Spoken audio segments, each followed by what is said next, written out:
तो अब हम स्टार्ट करते हैं स्पेशियल कोहेरेंस। देखिए स्पेशियल कोहेरेंस क्या होता है। स्पेशियल कोहेरेंस में क्या होता है, पोजीशन के साथ में अगर आपका फेज डिफरेंस कांस्टेंट होता है या फेज डिफरेंस 0 होता है तो वो कौन सा कोहेरेंस होता है, स्पेशियल कोहेरेंस। यानी हमारी जो वेव होती है वो साइनोसॉइडल होती है विद रिस्पेक्ट टू पोजीशन। तो देखिए स्पेशियल कोहेरेंस को हम किस तरीके से समझ सकते हैं, it refer to the continuity and uniformity of a wave in a direction perpendicular to the direction of propagation। क्या मतलब है इसका, देखिए ये है वेव की प्रोपोगेशन की डायरेक्शन, आपको दिख रहा है जिस डायरेक्शन में हमारी वेव क्या हो रही है, आगे बढ़ रही है। ठीक है, तो जो हमारे पास में वेव के प्रोपोगेशन की जो डायरेक्शन है ना हमारे पास में, तो अगर मैं बात करूं इसके, अगर मैं परपेंडिकुलर खींच दूं, ये देखिए मेरे पास में परपेंडिकुलर है, ठीक है, इस तरीके से अगर मैं इस पे परपेंडिकुलर ले लूं तो आप देख रहे हैं कि जो वेव का प्रोपोगेशन हो रहा है, जहां पे इसका क्रेस्ट वाला पार्ट है वहां पे, और जो वेव है इनके भी सबके क्या है, क्रेस्ट वाले पार्ट है, और जहां पे इसका ट्रफ है वहां पे और वेव्स की भी क्या चल रहा है, ट्रफ। यानी ये बता रहा है कि there is continuity and uniformity of a wave in a direction perpendicular. अगर मैं परपेंडिकुलर खींच के देखूं वेव के प्रोपोगेशन की, अगर मैं परपेंडिकुलर को खींच के देखूं तो मुझे क्या दिख रही है, कंटिन्यूटी और यूनिफॉर्मिटी दिख रही है, और इसे कहा जाता है लेटरल कोहेरेंस, भी इसे कहा जाता है। इसे आप यहाँ भी देख सकते हैं, देखिए इस तरीके से एक सोर्स है, ये एक पॉइंट P1 है, ये P2 है, ये दो वेव जा रही है। अभी देख सकते हैं जब इस वेव का क्रेस्ट वाला पार्ट है तो इस वेव का भी क्रेस्ट वाला पार्ट है, यानी कि दोनों वेव्स के अंदर आपको कंटिन्यूअसली यूनिफॉर्मिटी दिख रही होगी वेव के प्रोपोगेशन के परपेंडिकुलर, आप इसको देख भी सकते हैं। ठीक है, तो ये आपके पास में है स्पेशियल कोहेरेंस। तो इसके बाद देखिए, मान लीजिए आपके पास में सोर्स है, ठीक है, और इस सोर्स से किसी डिस्टेंस पे पॉइंट P1 है और ये पॉइंट है P2, और इन दोनों पॉइंट्स के बीच की डिस्टेंस हो गई हमारे पास में, मान लीजिए x है। ठीक है, मैंने आपको बताया था कि कभी भी जो हमारे पास में दो डिफरेंट सोर्स होते हैं वो तो आपस में कोहेरेंट नहीं होते, तो हमें एक ही सोर्स से कोहेरेंट सोर्स बनाने होते हैं।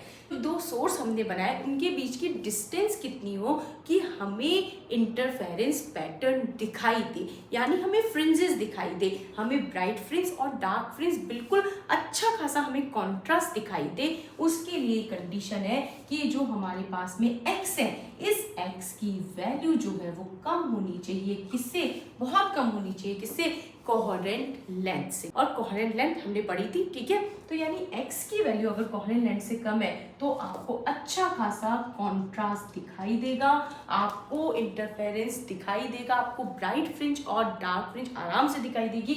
इसका मतलब आपका सोर्स कैसा हो जाएगा, कोहेरेंट हो जाएगा। ठीक है, लेकिन अगर ये x की वैल्यू l से ज्यादा है तो ये कैसा हो जाएगा, इनकोहेरेंट हो जाएगा, यानी इंटरफेरेंस पैटर्न आपको दिखाई नहीं देगा और आपको किसी तरह का कोई कॉन्ट्रास्ट दिखाई नहीं देगा। देखिए इसको आगे हम कैसे समझ सकते हैं, मैं आपको बताती हूँ। तो मान लीजिए ये हमारे पास में कोई सोर्स है, ठीक है, और ये जो सोर्स है ये इसकी डायामीटर, कोई डायामीटर है a, ठीक है, और इससे हमने ये दो सोर्स बना लिए, ये S1 और ये S2, इनके बीच की डिस्टेंस में लेके चल रही हूँ y और ये डिस्टेंस में लेके चल रही हूँ d। अब पॉइंट ये है कि ये जो S1 और S2 दो सोर्स हमने बनाए, इन दोनों के बीच की डिस्टेंस कितनी होनी चाहिए कि पीछे जो हमारे पास में पर्दा है उस पर हमें इंटरफेरेंस पैटर्न दिखाई दे, उस पर हमें कॉन्ट्रास्ट दिखाई दे, उस पर हमें ब्राइट फ्रिंज और डार्क फ्रिंज दिखाई दे, यानी दोनों की दोनों जो वेव आएंगी लाइट वेव वो एक दूसरे पे अगर पूरी तरह से ओवरलैप हो रही है तभी ये S1 और S2 क्या दिखाएंगे, स्पेशियल कोहेरेंस को दिखाएंगे। और उसके लिए कंडीशन है कि इन दोनों के बीच की जो डिस्टेंस है, ये जो y है, y मैक्सिमम कितनी होनी चाहिए। तो देखिए जब इसको सॉल्व किया जाता है तो हमारे पास में निकल के आता है कि लैम्डा अपॉन ए, लैम्डा सोर्स की वेवलेंथ हो गई, lambda upon A is greater than और इक्वल टू हमारे पास में क्या होनी चाहिए, y अपॉन डी, y हो गई इन दोनों के बीच की दूरी और डिस्टेंस हो गई इन दोनों के बीच की जो हमारे पास में है, ये वाली दूरी d हो जाएगी। तो यानी मैं कह सकती हूँ y मैक्सिमम, इसी को मैं क्या कह सकती हूँ, l मैक्सिमम कितनी होनी चाहिए हमारे पास में, ये हमारे पास में होनी चाहिए लैम्डा डी अपॉन ए। लैम्डा डी अपॉन ए। तो अगर इन S1 और S2 के बीच की दूरी लैम्डा डी अपॉन ए, ये ए है आपके पास में, लैम्डा डी अपॉन ए या तो इसके बराबर है या इससे कम है, तो जो हमारे पास में इन दोनों सोर्स से निकलने वाली लाइट वेव एक दूसरे पे पूरी तरीके से ओवरलैप होगी। आपको एक डिस्टिंक्ट पैटर्न दिखाई देगा, इंटरफेरेंस होगा और आपको पूरी तरीके से इंटरफेरेंस में ब्राइट फ्रिंज और डार्क फ्रिंज आप लोग डिफ्रेंशिएट कर पाएंगे। इसका मतलब यहाँ पे क्या हो जाएगा, स्पेशल कोहेरेंस हो रहा है। लेकिन अगर ये जो दूरी है हमारे पास में, ये दूरी अगर इससे ज्यादा होगी तो यहाँ पे ओवरलैपिंग नहीं हो पाएगी और आपको इंटरफेरेंस पैटर्न नहीं दिखाई देगा। तो ये बहुत ही इंपॉर्टेंट है, एक बार इसे आप नोट कीजिए। तो अब हमारा नेक्स्ट टॉपिक है visibility as a measure of coherence. क्या होती है विजिबिलिटी? अगर दो लाइट वेव है और ये दो लाइट वेव जो कि किसी कोहेरेंट सोर्स से आ रही है और इनके बीच में फेज डिफरेंस अगर 0 है या फेज डिफरेंस कांस्टेंट है, तो ऑब्वियसली ये एक दूसरे पे ओवरलैप होगी तो इंटरफेरेंस होगा और पर्दे पर आपको कॉन्ट्रास्ट दिखाई देगा, आपको ब्राइट और डार्क फ्रिंजेस दिखाई देगी, ठीक।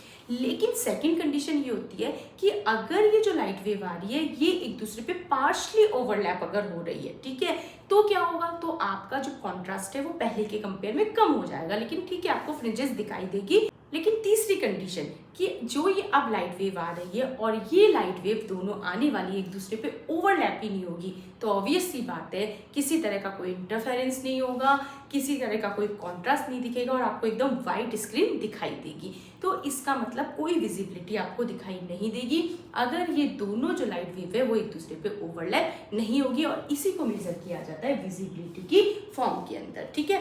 तो क्या होती है विजिबिलिटी? विजिबिलिटी को हम डिफाइन कर सकते हैं I max minus I minimum, intensity maximum intensity minimum upon I max plus I minimum. तो ये हमारे पास में क्या हो जाती है विजिबिलिटी की डेफिनेशन, यानी ये रेशो हो गया हमारे पास में maximum intensity minus minimum intensity upon maximum intensity plus minimum intensity के बीच में हो गया, ठीक है। मान के चलते हैं कि हमारे पास में क्या है, टू लाइट वेव्स है, हमारे पास में क्या है, टू लाइट वेव्स है। इन लाइट वेव्स की इंटेंसिटी को मैं लेके चलती हूँ कि इनकी इंटेंसिटी कितनी है, आई नोड है। ये जो लाइट वेव है जिनकी इंटेंसिटी आई नोड है, इनका कुछ पार्ट तो कोहेरेंट है और कुछ पार्ट कैसा है, इनकोहेरेंट है।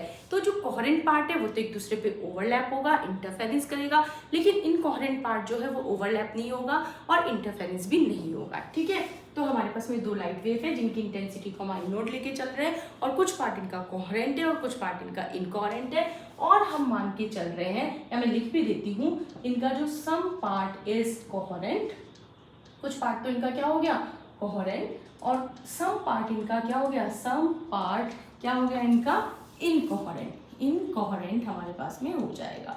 इसके अलावा मैं कहती हूँ कि डिग्री ऑफ कोहेरेंस जो है वो मैं लेके चल रही हूँ कितनी, CT। तो अब मेरे पास क्या हो जाएगा, मेरे पास हो जाएगा कोहेरेंट पार्ट, जिसे मैं क्या कह सकती हूँ, IC, वो मेरे पास में क्या हो गया, is equals to I naught C। मैं इसको इक्वेशन नंबर 1 नाम दे देती हूँ, ये होगी इक्वेशन नंबर 2, ठीक है। अब मैं बात करूँ इनकोहेरेंट पार्ट जिसे मैं इनकोहेरेंट, वो मेरे पास में हो जाएगा, ये आई नोड है, इसमें से मैं इस आई नॉट सी को माइनस कर दूँ तो मेरे पास में हो गया आई नॉट 1 माइनस सी, ये मेरे पास में हो गई इक्वेशन नंबर 3। तो इस तरीके से आई नॉट इंटेंसिटी की मेरे पास में दो वेव्स थी, कुछ पार्ट कोहेरेंट था कुछ इनकोहेरेंट था, ये हो गया कोहेरेंट, ये हो गया मेरे पास में इनकोहेरेंट पार्ट इसका हो गया। अब क्या हुआ कि ये जो दोनों लाइट वेव थी जिनमें से जो कोहेरेंट वाला पार्ट था उसमें तो इंटरफेरेंस हुआ, इंटरफेरेंस जब होता है तो इंटेंसिटी को हम ऐड करते हैं, आई मैक्सिमम जब हमें निकालनी होती है तो वो एम्पलीट्यूड के रिस्पेक्ट में निकलती है, जबकि अगर इनकोहेरेंट पार्ट की बात की जाए तो उसकी इंटेंसिटी को हमें सिंपल ऐड करना होता है। देखिए ये जो कोहेरेंट पार्ट थी उसकी इंटेंसिटी कैसे निकलती थी, √I1, ठीक है, और हमारे पास में प्लस √I2 का होल स्क्वायर, ये हमारे पास में आई मैक्स होता था और आई मिनिमम में क्या हो जाता था, माइनस, कि I max is equals to A1 plus A2 का होल स्क्वायर। तो इस तरीके से जो कोहेरेंट पार्ट है उसकी इंटेंसिटी तो निकलती है विद देयर एम्पलीट्यूड, पर इनकोहेरेंट पार्ट की जो इंटेंसिटी है वो निकलती है सिंपल एडिंग मेथड से। तो इस तरीके से कोहेरेंट पार्ट की इंटेंसिटी तो क्या हो जाएगी, मैक्सिमम 4I0, मिनिमम हो जाएगी 0, और इनकोहेरेंट की मैक्सिमम इंटेंसिटी हमारे पास में 2I0 हो जाएगी। तो देखिए क्या लिख सकते हैं हम, Imax इक्वल्स टू हो गया हमारे पास में 4IC प्लस 2I इनकोहेरेंट के लिए, और I मिनिमम हो गया 0 क्योंकि कोहेरेंट वाले पार्ट के लिए इंटेंसिटी 0 हो जाएगी, प्लस 2I इनकोहेरेंट, और ये हो गई इक्वेशन नंबर 4। और इस इक्वेशन नंबर 4 की वैल्यूज को पुट कर दीजिए आप इक्वेशन नंबर 1 में, तो मैं लिख सकती हूँ फ्रॉम इक्वेशन नंबर 4 एंड 1 क्या हो जाएगा, V is equals to 4IC plus 2INC minus I minimum की वैल्यू को रख दूँ 0 प्लस 2INC अपॉन वापस Imax की वैल्यू 4IC प्लस 2 इनकोहेरेंट वाला पार्ट है, और प्लस हमारे पास में 0 प्लस 2 और ये इनकोहेरेंट पार्ट, और ये होगी मेरे पास में इक्वेशन नंबर 5। अब आगे क्या करेंगे आप लोग आराम से कर सकते हैं और मुझे बता भी सकते हैं। ये मेरे पास में IC की वैल्यू को मैंने किससे ले लिया, इक्वेशन 2 से, और इनकोहेरेंट पार्ट की इंटेंसिटी ले ली इक्वेशन नंबर 3 से। तो मेरे पास में हो जाएगा फ्रॉम इक्वेशन नंबर कौन सी हो गई, 2, 3 और 5। ठीक है, मैं वैल्यूज को पुट कर देती हूँ। तो विजिबिलिटी V इक्वल्स टू मेरे पास में हो गया 4IC की वैल्यू मेरे पास में I0C प्लस, यहाँ वैल्यूज आप पुट करते जाइए, I0 1 माइनस C, उसके बाद माइनस 0 प्लस 2 INC की वैल्यू को मैं वापस पुट कर दूँ तो मेरे पास में हो गया I0 1 minus C upon again 4IC की वैल्यू मेरे पास में हो गई I0C plus 2 I0 1 minus C, और यहाँ पे आ जाएगा plus 0 plus 2 I0 1 minus C। इसे हम सॉल्व कर लेते हैं, और इसे आगे फर्दर सॉल्व करने पे यहाँ मैं ब्रैकेट लगा देती हूँ। ठीक है, आगे करने पे 4I0C plus 2I0 minus 2I0C minus 0, उसके बाद ये हो गया हमारे पास में प्लस प्लस प्लस, और ये हो गया हमारे पास में ये प्लस माइनस, ये हो गया हमारे पास में प्लस माइनस, तो minus 2I0 plus 2I0C upon और ये हो गया 4I0C प्लस 2I0 और minus 2I0C plus 0 plus 2I0 minus 2I0C। आप इसे सॉल्व करके देखिए, ये आगे सॉल्व हो रहा है। तो देखिए हम इसे सॉल्व करें, ये 2I0 से 2I0 कैंसिल, 2I0C से 2I0C कैंसिल। देखिए आप लोग भी इसे सॉल्व करके देखिए, सॉल्व हो जाएगा। ये 4I0C है, ये माइनस 2I0C, ये माइनस, तो हमारे पास में ये दोनों आपस में जब प्लस होंगे और ये भी एक साथ कैंसिल, और ये 2I0 और 2I0 प्लस हो जाएंगे, यानी ये देखिए हमारे पास में लास्ट में V is equals to 4I0C upon 4I0 बचेगा, और 4 से 4 कैंसिल, I0 से I0 कैंसिल, यानी V इक्वल्स टू C। इस तरीके से निकल के आया V is equals to C। क्या कह रहा है ये स्टेटमेंट हमें कहता है कि विजिबिलिटी जो है हमारे पास में लाइट वेव की, या मैं कह सकती हूँ डिग्री ऑफ जो कॉन्ट्रास्ट है वो किसके इक्वल निकल के आ रही है, कोहेरेंस के इक्वल निकल के आ रही है, जब हमारी जो लाइट वेव है उनकी दोनों की इंटेंसिटी को हम क्या रख रहे हैं, सेम रख रहे हैं। ठीक है, तो यानी हमें बता रहा है कि विजिबिलिटी ऑफ फ्रिंजेस जिसे हम कह सकते हैं डिग्री ऑफ कॉन्ट्रास्ट भी हम कह सकते हैं, वो इज इक्वल टू किसके इक्वल निकल के आ रही है, कोहेरेंस के इक्वल निकल के आ रही है। विजिबिलिटी ऑफ फ्रिंजेस या degree of contrast is equals to coherence जब हमारे पास में जो हमारे पास में two light waves are equal intensity,